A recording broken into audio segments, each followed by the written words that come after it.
नमस्कार, जय जोहार, जय छत्तीसगढ़। छत्तीसगढ़ के अनियमित कर्मचारी महासंघ में आप सभी का स्वागत है।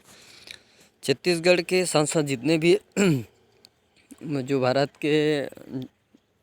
जितने भी राज्य हैं, सभी राज्यों से जो जानकारी है, विभागीय जानकारी जो मंगाई गई थी, जिसमें से बता दें कि बंडल जनपदीय कार्यालय में आउटसोर्सिंग संविदा कार्यरत कंप्यूटर एवं चौकीदार चपरासी, मतलब जितने भी कर्मचारी जो राज्य कार्यालयों में कार्यरत हैं, सभी की जानकारी मांगी गई थी। और ये जो जानकारी मांगी थी, इसमें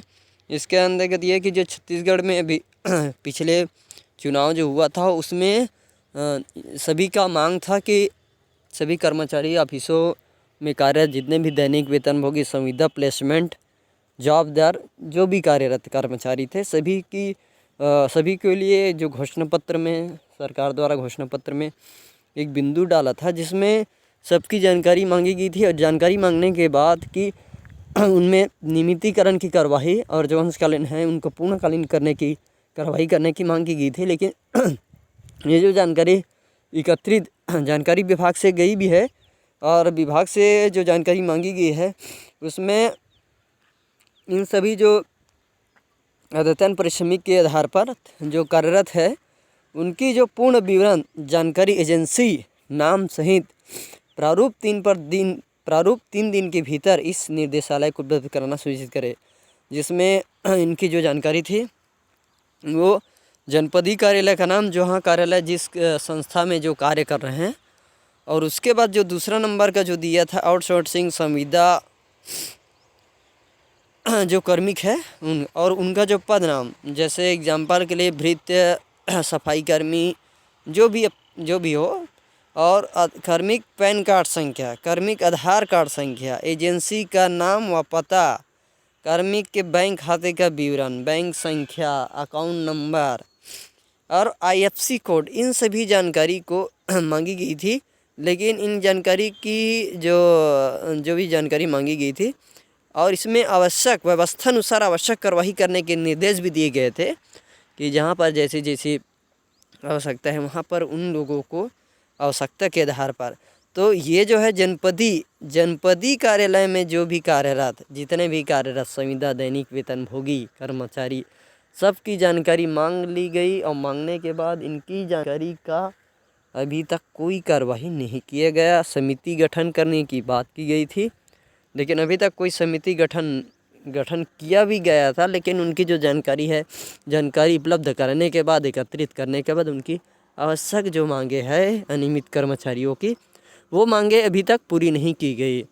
इस प्रकार से प्रत्येक साल जो चुनाव का माहौल रहता है, उसमें सभी प्रतिनिधियों द्वारा इस प्रकार के जो माहौल बनाने के लिए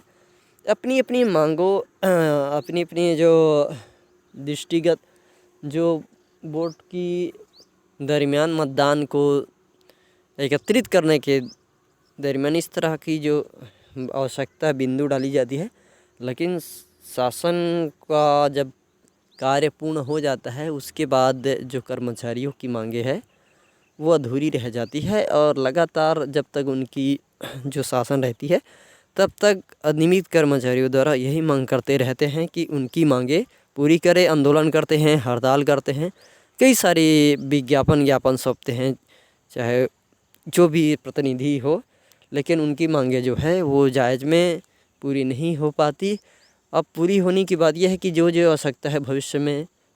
वो बढ़ती जाती है। आवश्यकता के अनुसार अपनी आर्थिक स्थिति में सुधार भी लाना जरूरी है। और इसी आर्थिक स्थिति को सुधार लाने के लिए छत्तीसगढ़ सरकार या कोई भी राज्य सरकार से अपनी मांग को सुरक्षित रखने के लिए,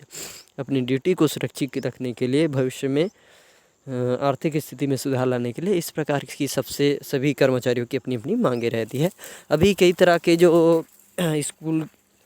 और जो भी रसोइया, पंचायत कर्मी, जितने भी कर्मचारी हैं, सभी ने अपनी मांगों को लेकर आंदोलन हड़ताल किया, लेकिन अभी तक उनकी कोई कार्रवाई नहीं की गई है। क्योंकि छत्तीसगढ़ सरकार यदि इस प्रकार की कोई भी कार्रवाई करती है तो सभी कर्मचारियों के लिए उनकी जो आवश्यकता है उनकी साकार पूरा करने के लिए ठोस कदम उठाने के लिए समिति गठन करने के पश्चात इस प्रकार की कार्रवाई पूर्ण करने की बात की जाती है।